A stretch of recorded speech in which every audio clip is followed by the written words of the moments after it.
तुम्हारे मानने ना मानने से कोई फर्क नहीं पड़ता। हिबा ने जेवरात बेचे हैं और ये रहा उसका सबूत। मैं पूछता हूँ हिबा से। उससे क्या पूछोगे, जैसे वो बड़ा इनकार कर देगी ना। ये रसीद वो अपने बैग में लेकर इसलिए नहीं घूम रही थी कि कोई उससे पूछेगा तो वो इनकार कर देगी। देखो, तुम्हें चाहिए कि तुम जाओ और अपने बाबा से बात करो। बाबा से बात नहीं कर सकता मैं। हो सकता है उन्हें पता ही ना हो। अहमद, तुम्हारा दिमाग तो नहीं खराब हो गया? वो इतना बड़ा काम बाबा की इजाजत के बगैर थोड़ी करेगी। देखो, पॉइंट ये नहीं है कि उसने इजाजत ली या नहीं ली। पॉइंट ये है कि इन्वेस्टमेंट ना होने की वजह से तुम्हारा कारोबार नहीं शुरू हुआ और मुझे अपने भाई के सामने शर्मिंदा होना पड़ा। लेकिन चलो,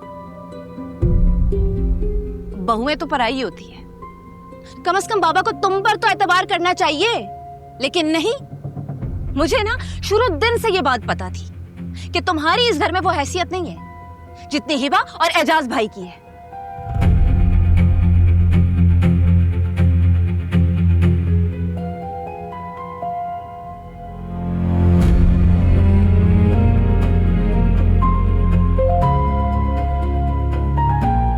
ये क्या बकवास है? क्या होश में तो हो तुम?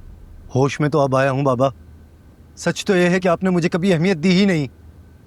चले छोड़ें, इस बहस में मैं और नहीं पढ़ना चाहता।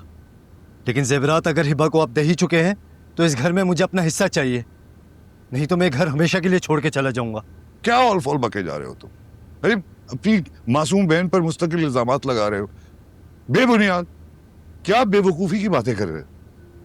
ये रसीद बाबा, ये सबूत काफी नहीं है।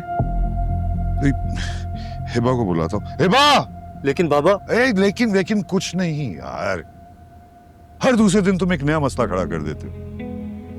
तुम्हारे दिमाग में पता नहीं कैसे आ गई कि मैं तुम्हें अहमियत नहीं देता, तुम्हारे बहन भाइयों को ज्यादा देता हूँ।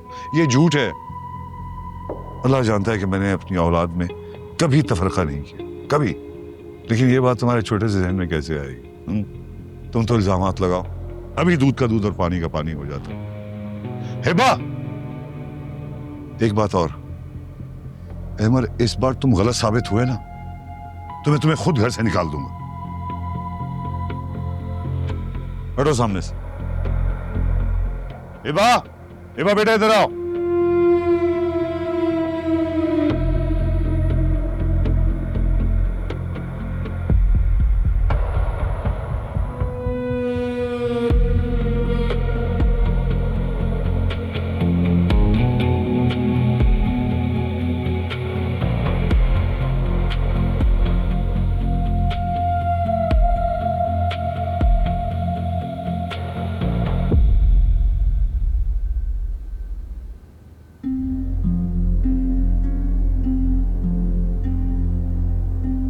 जी, बाबा बुलाया आपने?